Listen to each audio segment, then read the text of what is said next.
The Cupra Formentor has been a big hit for Cupra. It's really done well. It's actually their best-selling model here in Ireland. A sort of sporty mid-size crossover that just hits the mark when it comes to styling. This is the 2025 update.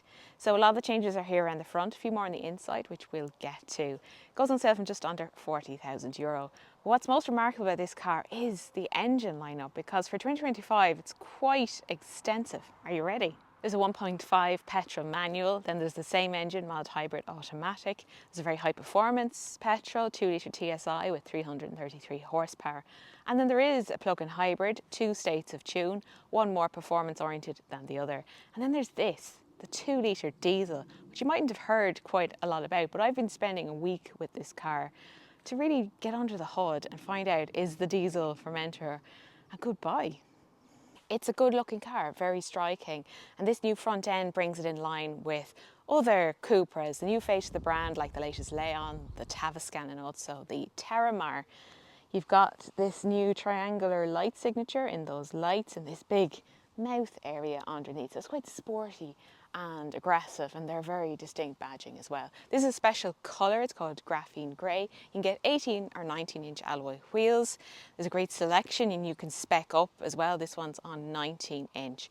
Sloping roofline towards the rear. It's got the roof rail, so it has that sort of crossover look that's very fashionable at the moment. And around the rear, that new full width light bar with the integrated illuminated Cupra logo. So I think it looks really good. Inside it feels very sporty and driver focused. Lots of Cupra's copper detailing. This lovely steering wheel with 2 satellite buttons, one for to start and stop the engine and the other for drive modes. So that's really easy to toggle between there when you need that quickly. For 2025, a few upgrades to the materials inside, but also the digital driver display and now a 12.9-inch touchscreen. It has wireless Apple CarPlay and Android Auto. They've definitely improved the layout, the menu structure, and you can set shortcuts here at the top to your favourite features, which is good. Still a heavy reliance on touch controls and things like the climate control, but there are illuminated sliders underneath for the volume of the stereo and also the temperature. It is a very well equipped car as standard. Heated front seats, heated steering wheel and wireless smartphone charging. These are the standard seats, but if you go for the VZ model, you get very sporty bucket seats. It's practical too. You get a 450 litre boot in the petrol and diesel version. So those are best for boot space. If you go for the plug-in hybrid, it's a bit shallower. Overall, it's about 345 litres, but no such problems here with the diesel. It's a nice space. You've got a bit of underfloor storage as well. That powered tailgate is actually an option added to this car. It's standard on the VZ models. Here in the back, there's loads of legroom for your passengers on the 2 outer seats in particular. A bit less for your middle seat passenger because of the transmission tunnel. But it feels nice back here. It's also well equipped. Tri-zone climate control across the range, which is great to have. There's pockets in the back of those seats.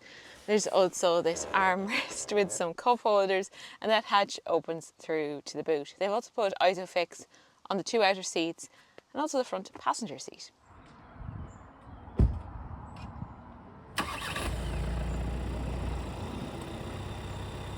So, diesel, a diesel car in 2025. Well, the Cupra Formentor is sporty by nature, so it's got a standard sport suspension, it's got more direct steering and also an electronic differential lock. So the handling is excellent, you get a nice tight turn into corners and it feels really stable as well. Dynamic chassis control is standard on the VZ models. It's an option on everything else. This one has it, and it just gives that premium feel to the ride quality and the way it covers the road, particularly for a car with that little bit of a sporty bias. There is a bit of road noise at high speeds on the motorway, but it wouldn't really put me off the car either. I really enjoy how this car handles. The different engine choices certainly add something different to the Formentor. So this one, you'll always be aware that it's a diesel engine. There is that diesel gurgle.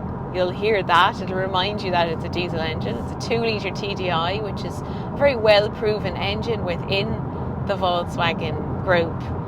It's got 150 horsepower here and 360 Newton meters of torque.